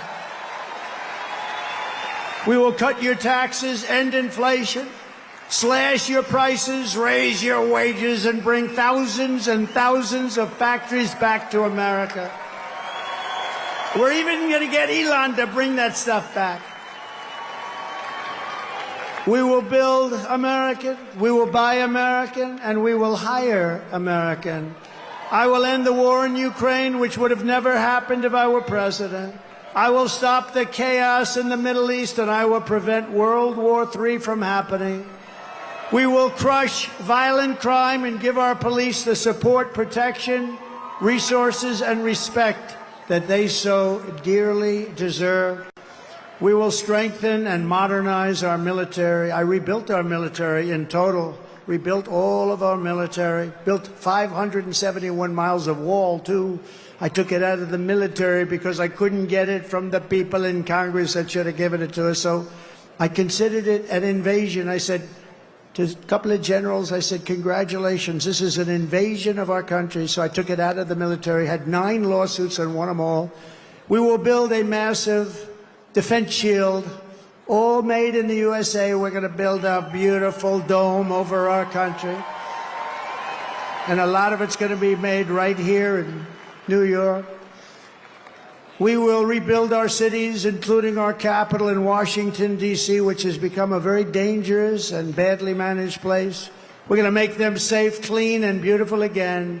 We will teach our children to love our country, to honor our history, and to always respect our great American flag.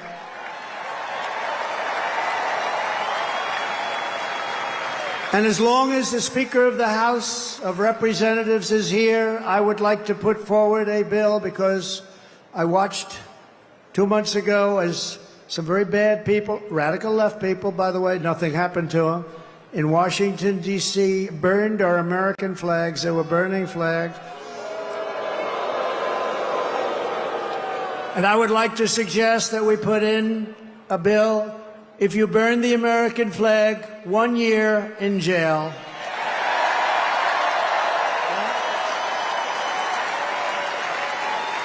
We will get critical race theory and transgender insanity the hell out of our schools. And we will keep men out of women's sports. I will defend religious liberty, I will restore free speech, and I will defend the right to keep and bear arms. Our Second Amendment is under siege.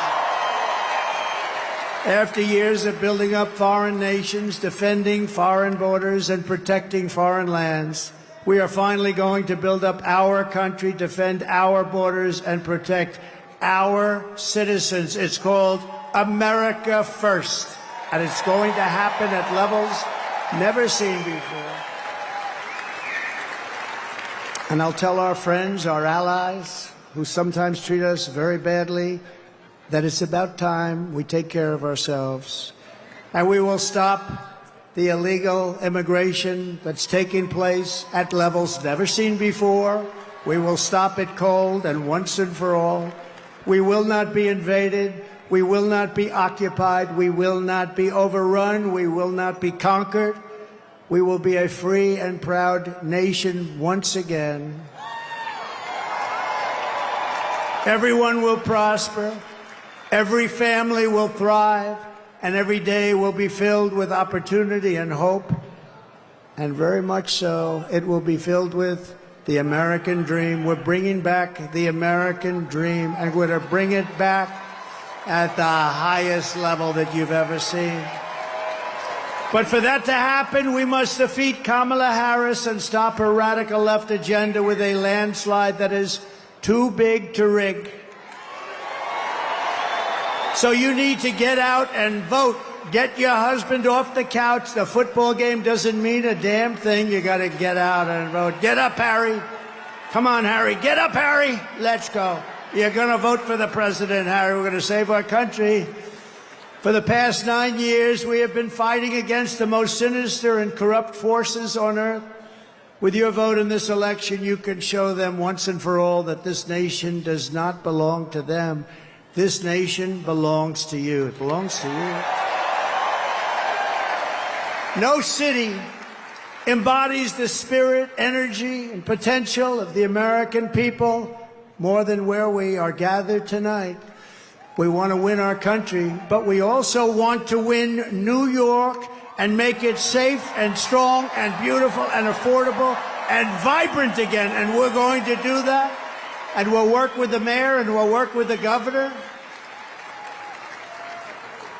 We're going to do that. We're going to make it great. You know, when I left for Washington 8 years ago, we had a horrible mayor named de Blasio. He was a horrible. And things you could see they weren't being properly done, but still it was a place that people wanted to be and all. But since then, our federal government, what they've done to this place, what they've done to the state, and I mean, to force hundreds of thousands of really rough people into this beautiful, I call it a beautiful oasis. When I left, New York was the place you wanted to be, and now people just don't speak well of it. But we're gonna bring it back, and we're gonna bring it back strong. And I hope you go out and vote. You got to vote. It would be such an honor to win New York. Hasn't been done in decades. Hasn't been done in so long. It hasn't been done in so long. They all say, "Sir, you're wasting your money." I don't think so. Your crime is through the roof. Everything is through the roof. I remember during the debate, they said, "No, sir, this stupid person named David Muir from ABC Fake News." He said, "Sir, crime is not through the roof. Crime is down." I said, "No, it's not." I said, "It's not down, it's up. It's down." I was like debating three people. I had that person next to him who I never even heard of. But it turned out the following day, they released the stats, and crime was up 45%. And what a shame. What a shame. We really need a fair press in this country. If we have a fair press, that's going to be 50% of the battle of bringing it back. But this is the city where I was born and raised, and this is the... Now, what people are going to concentrate on what he just said about David Muir, he called him stupid. And people are like, "Oh, Trump's mean, they called him stupid." It's like, well, what are you more upset about? The fact that David Muir got called stupid? Or you should be upset that David Muir was fake fact-checking the president during a debate, trying to throw the debate, trying to rig the debate for Kamala Harris. So anybody that is going to fake outrage over Trump calling David stupid, you got to ask, well, where's your journalistic integrity to point out the fact that David Muir was tilting the whole presidential debate? That's a scandal in itself. The town that taught me that Americans can do anything when they want to. So no matter our differences, when we work together, there is nothing that we cannot achieve. From New York to Las Vegas, from Philadelphia to Phoenix, from Chicago to Charlotte, from Atlanta to Detroit, this nation was built by generations of American patriots who gave everything they had for our rights, our future, and for our freedom. Through freezing cold winters and hot, scorching summers, through storms and setbacks and conflicts and danger, our American ancestors pushed onward, marched forward, and overcame every single obstacle that stood in their way. Together they crossed the oceans, settled a continent, tamed the wilderness, laid down the railroads, raised up those mighty skyscrapers, built the highways, won 2 world wars, defeated fascism and communism, and launched American astronauts to the moon. It was hardworking patriots like you who built this country, and 9 days from now, it's hardworking patriots like you who are going to save our country. After all we have been through together, we stand on the verge of the 4 greatest years in the history of the USA. With your help from now until Election Day, We will restore America's promise. We will put America first, and we will take back the nation that we all love. We bleed the same blood. We share the same home, and we salute the same great American flag.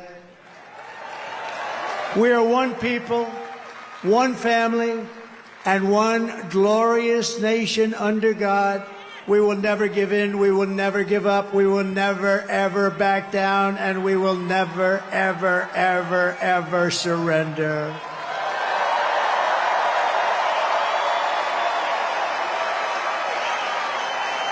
Together we will fight, fight, fight, and we will win, win, win. We're going to win, win, win. November 5th will be the most important day in the history of our country. And together we will make America powerful again. We will make America wealthy again. We will make America healthy again. We will make America strong again. We will make America proud again.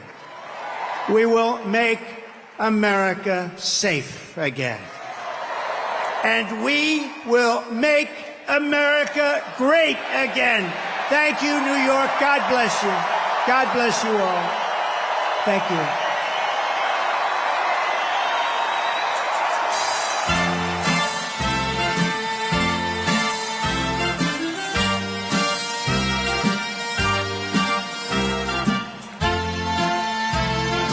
So that wraps up the last speech of the Madison Square Garden Trump rally. Trump just spoke, and he gave a heck of a speech. That was, how many hours was that? That was a long speech. So President Trump is a very unique candidate. He's somebody who has been the president. He is somebody who is currently not the president. He's not the incumbent. He is coming in as a non-establishment. He's coming in as a change agent, even though he has been president in the past. So he is a very, very, very unique candidate. I don't think we've ever had a candidate in his position with such a stark contrast between the current administration and himself. He and the current administration, they're both running as change agents, pretending to have nothing to do with the current administration. It's really rich. But many presidents talk about building a coalition. Obama was successful in building a coalition. He built a coalition of a lot of different intersectional identities. He emphasized victim groups, marginalized people, telling them that, oh, you've been oppressed by centuries, and it's time that these oppressors finally pay their fair share. We heard about that for many years. Trump has a very different coalition. Trump has a collection of exceptional people with exceptional skills and backgrounds. Each person has their own lived experience that motivates them to want to accomplish certain goals. People joke about Trump's coalition, comparing them to superhuman groups, such as the Avengers or Marvel-like teams. His team is made up of Elon Musk, RFK Jr., Tulsi Gabbard, Vivek Ramaswamy, Tucker Carlson, J.D. Vance, and Mike Johnson. So we'll start with my favorite, Elon Musk. Elon Musk is phenomenal at driving efficiency, whether it be manufacturing excellent electric vehicles, making them more efficient than current legacy car manufacturers are making cars that they've been making for decades. If you put Elon Musk in charge of making an organization efficient, it doesn't matter if it's for EVs, it doesn't matter if it's for rocket ships, it doesn't matter if it's for brain implants, whether it's satellites, he is going to do it efficiently, and he's going to beat the pants off of all of his competition. Next, we have RFK Jr. Now, he has an intimate knowledge of the corruption in the Department of Government, as well as big pharma, big food. He has a lot of experience as an environmentalist. He has a great track record. Aside from his experience, he himself has a history. His family history drives his passion to gut corruption. So he's a great he's a great superhero to have on the team. Then there's Tulsi Gabbard. Tulsi Gabbard has seen corruption in the military-industrial complex, and she wants to eliminate unnecessary wars from continuing, and she wants to eliminate them from happening at all. Vivek looks to inspire the current and future generation, acknowledging the corruption that is inherent in politics, assuring people it doesn't have to be that way. He sees people coming in trying to enter this great nation because they recognize this nation as a truly great nation. The problem, the way our immigration is, it motivates people for the first thing they do as people in this country is to break the law in coming in illegally. So he recognizes that is wrong, and it's not the way that you should start your journey as an American. Tucker Carlson reminds people the significance to speak truth, which is that the ruling class is not smarter than the citizens. They just have positioned themselves in a position to exploit the masses. Government is meant to govern and serve the public, not to rule over them without checks and balances. Then we have Mike Johnson. Mike Johnson is a pragmatic politician that understands where we are, where we want to go, and how to get there. He'll work to reach across the aisle and work with both political parties to get things done, gaining bipartisan consensus and achieving things that will be in the best interests of the American people. Finally, you have Trump. Trump is the aggressive businessman out to lower taxes on Americans, raise tariffs for foreign powers, and relieve the heavy burden of inflation. He promises to drill for oil, resulting in energy independence, reducing energy bills by up to 50%. This will drive down all of inflation. He will also close the border to illegal immigrants, broaden the pathway for legal immigration, and create a safer America for all of us. All of these superheroes have a role. We have a role too. As Americans, our greatest superhero in this period in time right now is to vote. Everybody has the right to vote and to vote responsibly. Hopefully by now, you know who you're voting for. You know who is fighting for us, who's fighting for Americans. It's not the machine. It's not the mainstream media. It's not all these three-letter organizations that are spying on you. And, well, I'm just going to leave it there because for all intents and purposes, I have no intentions on suiciding myself. So if somebody suicides me, you know what happened. But all jokes aside, it's important to understand where we are in today's political environment, in today's political climate, and we all have a responsibility to use our superpowers wisely. I hope you enjoyed this video. I hope you enjoyed the context that I provided, and I hope to hear back from you in the comments section. Please like and subscribe. Let me know what you think of this video in the comments down below. And until next time.